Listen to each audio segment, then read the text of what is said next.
વડાપ્રધાન નરેન્દ્ર મોદી આજથી 2 દિવસ માટે થાઇલેન્ડની મુલાકાતે આવતીકાલે બિમ્સ્ટેક સંમેલનમાં તેઓ સામેલ થવાના છે, જે બાદ બાંગ્લાદેશની વચગાળાની સરકારના વડા યુનુસ ખાન સાથે પણ મુલાકાત કરી શકે છે।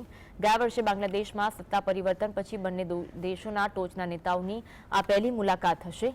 જો કે આજે પીએમ મોદી થાઇલેન્ડના પીએમ પેન્ટાગાટન શિનાવાત્રા સાથે દ્વિપક્ષીય બેઠક કરશે। આ સમય દરમિયાન બંને દેશો વેપાર સંબંધો પર ચર્ચા કરશે। બંને દેશો વચ્ચેની વાતચીતનો એજન્ડા રાજકીય, આર્થિક અને વાણિજ્યિક સંરક્ષણ, કનેક્ટિવિટી અને સુરક્ષા પર રહેશે।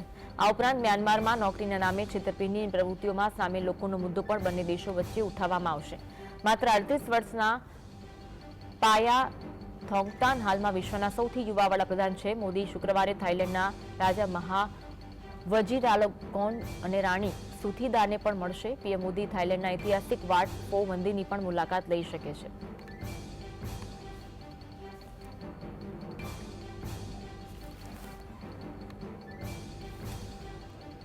તો આવતીકાલે થાઇલેન્ડ રાજા સાથે અને રાણી સાથે વડાપ્રધાન મોદી મુલાકાત કરી શકે છે। ઉષ્માભર્યું સ્વાગત થાઇલેન્ડમાં કરવામાં આવશે। થાઇલેન્ડના ઐતિહાસિક બૌદ્ધ મંદિર વાટ ફો મંદિરની પણ મુલાકાત લઈ શકે છે।